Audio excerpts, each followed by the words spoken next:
N'hésitez pas à liker la vidéo si elle vous plaît et si vous êtes nouveau sur la chaîne, n'oubliez pas de vous abonner et d'activer la notification pour ne rater aucune de nos prochaines vidéos. On commence.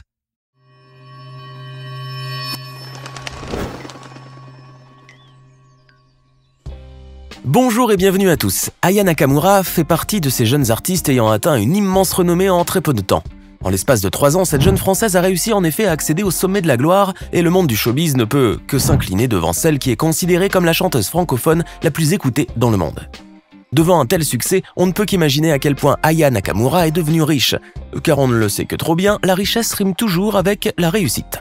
À la tête d'un joli petit pactole qui en ferait saliver plus d'un, la jeune artiste peut donc se reposer sur ses lauriers et profiter de la splendide Dolce Vita des stars millionnaires.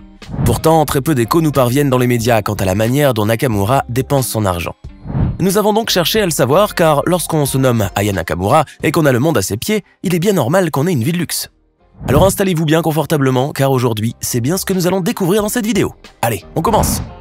Si aujourd'hui la belle princesse malienne peut se targuer d'être une millionnaire et d'avoir réussi à se mettre à jamais à l'abri du besoin, il faut savoir que la partie n'était pas gagnée d'avance. Car c'est loin des strass et paillettes parisiens que la jeune femme a débuté son existence, mais plutôt dans la chaleur étouffante de l'Afrique occidentale. Aya Nakamura, de son vrai nom Aya Danyoko, a vu en effet le jour le 10 mai 1995 dans la banlieue de Bamako, la capitale du Mali. Ses deux parents sont de simples griots, des chanteurs populaires qui perpétuent les traditions orales africaines. Et bien qu'ils soient très bien perçus dans la société, leurs revenus ne leur permettaient point de subvenir à leurs besoins. C'est d'ailleurs pour cette raison que la famille Danyoko émigra en France, à la recherche sans doute de l'Eldorado européen. Car entre-temps, la famille avait bien grandi et la petite Aya était devenue ainsi l'aînée d'une fratrie de 5 enfants. Tout ce beau monde s'installa donc à Aulnay-sous-Bois en Seine-Saint-Denis, luttant entre la grisaille parisienne et les fins de mois difficiles. Mais si le frigo n'était pas souvent plein, il régnait une très bonne ambiance, douce et chaleureuse au sein de cette grande famille ancrée dans les traditions et la musique. La petite Aya grandira ainsi entourée d'amour et d'attention et surtout elle baignera dans la musique et le chant tout au long de son enfance. D'ailleurs, la belle petite enfant avait déjà commencé à mettre à l'épreuve ses cordes vocales, ce qui n'était pas vraiment un calvaire pour les oreilles, loin de là. Car il s'est très vite avéré que la jeune Aya avait hérité de la même voix douce et suave que ses ancêtres griots, avec laquelle ils scandaient jadis leurs poèmes et leurs chants immémoriaux. Découvrant la magnifique voix de leur fille adorée, la famille d'Aya l'encouragea vivement à suivre une voie artistique. Galvanisée par les siens et tentée par une vie de musicienne, la jeune Aya décida finalement d'arrêter ses études en stylisme et modélisme afin de se consacrer quasi exclusivement à la musique. C'est à ce moment précis qu'elle prit le pseudonyme de Nakamura, en référence à l'un des personnages préférés de la série Heroes. La jeune franco-malienne posta alors son tout premier titre en 2014, intitulé Karma, et participa par la suite à quelques featurings qui ont tous très bien cartonné. Les vidéos de ces tubes ayant récolté des millions de vues sur YouTube, Aya Nakamura réussit à faire une percée fulgurante dans la célébrité. Celle qui n'était la veille qu'une simple inconnue de banlieue était devenue du jour au lendemain une star que l'on pouvait reconnaître dans la rue. Bien évidemment, les maisons de disques qui, tels des requins, flairent la bonne affaire à des kilomètres à la ronde, se sont très vite manifestées avec des tonnes de contrats juteux. Mais ça sera finalement au prestigieux label Warner Music France que la chanteuse allait dire oui, moyennant bien sûr un chèque pour le moins faramineux. La jeune artiste franco-malienne sortira donc son premier album en 2017 intitulé Journal intime et qui très rapidement sera certifié disque d'or en Hexagone. Toutefois, ce sera bel et bien en 2018 qui sera l'année de la véritable consécration de la jeune chanteuse franco-malienne. C'est en effet en avril 2018 qu'elle sortira le tube de sa carrière, le fameux Dja, dont les couplets énigmatiques et la musique lascive résonneront dans toutes les radios de France et même au-delà. Le morceau dont le clip a été visionné plus de 800 millions de fois sur YouTube a été certifié disque de diamant et s'est positionné durant 2 semaines consécutives à la première place du top single français. Grâce à Dja, Aya Nakamura était passée à un tout autre niveau de reconnaissance du public et son triomphe était total tant sur le plan artistique que sur le plan commercial.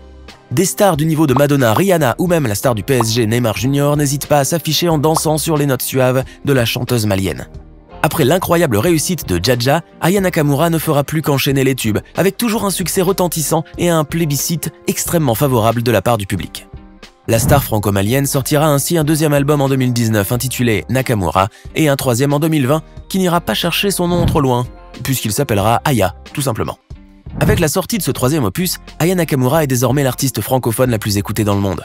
Une reconnaissance donc quasi planétaire pour cette jeune descendante de poètes africains et un exploit de taille pour une jeune femme toute simple au départ.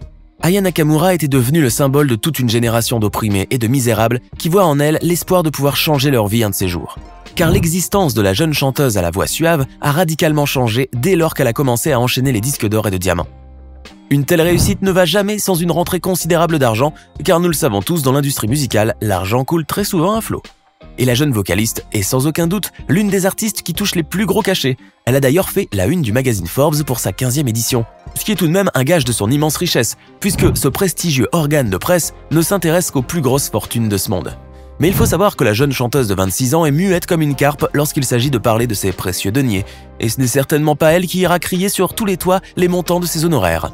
La chanteuse ne possède même pas d'agent attitré, préférant ainsi gérer elle-même sa carrière, et donc aussi ses rentrées d'argent. La discrétion est donc quasi assurée puisque c'est elle seule qui connaît le véritable montant de ses cachets, ou le nombre de zéros qui figurent sur ses chèques, de ses sponsors et de ses partenariats commerciaux. Il est donc très difficile d'évaluer la fortune d'Aya Nakamura, bien que certains médias évoqueraient une pactole d'au moins 5 millions de dollars. Mais on doit tout de même vous révéler que ce n'est qu'une estimation approximative, d'autant plus qu'elle date de quelques mois déjà. Et au train où vont les choses dans le domaine du showbiz et la rapidité avec laquelle les fortunes se font et se défont, le véritable montant pourrait être encore plus faramineux. Mais si on ne connaît pas vraiment le contenu du compte bancaire de la jeune chanteuse de 26 ans, on sait néanmoins combien elle gagne sur YouTube, dont le tableau de rémunération est standardisé et accessible au public. Selon le site youtubers.me qui analyse les revenus des youtubeurs justement, la plantureuse vocaliste malienne pourrait empocher entre 20 et 50 000 euros par mois grâce au visionnage de ses clips. Aya Nakamura avait en effet dépassé dès le mois de juin 2019 la barre du milliard de vues sur YouTube, et il est clair que l'attrait pour ses vidéos n'est pas près de baisser dans un futur proche ou lointain. Ces gains mensuels amassés sur YouTube représentent bien évidemment une très belle somme, mais il faut savoir que cela n'est rien face aux recettes de vente de ses disques et du streaming payant sur Internet. N'oublions pas que la belle franco-malienne a vu ses albums et ses singles s'écouler aussi rapidement que des croissants un dimanche matin. La vente cumulée de ces millions de CD et de vinyles représente en effet une véritable corne d'abondance et qui n'est certainement pas prête de se tarir. La belle princesse malienne est donc sur la bonne voie pour pouvoir rivaliser un jour avec Mansa Moussa, l'illustre roi des rois de l'Empire du Mali et dont tous les historiens s'accordent à dire qu'il fut l'homme le plus riche du monde. Une telle fortune fait rêver bien évidemment, mais elle fait jaser aussi les mauvaises langues, qui ne manquent d'ailleurs aucune occasion pour débiter leur médisance et crier leur mépris. Beaucoup de médias se sont en effet relayés dernièrement pour affirmer que la belle musicienne franco-malienne s'était fait cambrioler son appartement. Le butin de ce vol aurait été estimé à plus de 50 000 euros de bijoux, ainsi que 2 sacs de luxe, l'un griffé Chanel et l'autre de la maison Gucci. Le voleur serait rentré par effraction dans l'appartement de la star en passant par le balcon. Les journalistes relatent également que ce n'est pas le premier cambriolage qu'a subi Aya Nakamura, puisqu'elle avait déjà été victime d'un autre il y a quelques temps. Cette nouvelle a donc rapidement fait le tour du web, suscitant de vives réactions parmi les fans de la star, ce qui l'a poussé à démentir avec véhémence cette fausse info. Aya Nakamura a en effet publié un snap où elle fustige la presse qui relaye selon elle de fausses nouvelles, assurant par la même occasion qu'elle n'a jamais été cambriolée de sa vie. Ainsi, et malgré sa discrétion légendaire, la belle chanteuse n'est pas épargnée par les ragots et les rumeurs les plus malsaines qui touchent souvent sa vie privée. Pourtant, la belle vocaliste n'a pas trop le temps pour ses sottises et laisse les jaloux et les ragoteurs dire ce qu'ils veulent. Aya Nakamura a d'ailleurs révélé qu'elle n'avait même pas le temps de dépenser son argent tant elle est prise entre les concerts, les enregistrements en studio et les plateaux de télévision. Cela vous surprendra peut-être, mais nous avons découvert qu'Aya, malgré tous ses nombreux millions, reste une femme simple, pas du tout intéressée par le paraître et les dépenses inutiles et exorbitantes. Elle qui par exemple pourrait faire des ravages dans les boutiques de luxe, tant sa carte de crédit VIP est garnie, a même révélé qu'elle ne dépensait pas un sou sur la plupart des vêtements de marque. En effet, son équipe de stylistes reçoit directement les plus splendides habits, de la part des plus prestigieuses maisons de couture et créateurs de mode, bien évidemment sans payer le moindre sou. Car ces derniers savent qu'en habillant la belle princesse franco-malienne de leurs vêtements, ils se font la meilleure publicité possible. Aya Nakamura fait partie des femmes avec le plus d'influence dans le monde. Et si elle porte du Louboutin ou des Balenciaga, c'est sûr que la vente de ces modèles seront boostées. Du coup, Aya Nakamura reçoit sans cesse des tonnes de cadeaux et de vêtements luxueux, avec cerise sur le gâteau de jolis petits mots de la part de leurs créateurs. La plantureuse jeune femme n'est donc peut-être pas une dépensière, mais ce n'est certainement pas par pingrerie. En effet, elle n'a ni le temps ni le besoin de faire du shopping puisqu'elle reçoit plus d'offrandes qu'elle ne peut en désirer. Et c'est bien là un privilège des stars, car le vieil adage dit que plus on est riche et moins on dépense.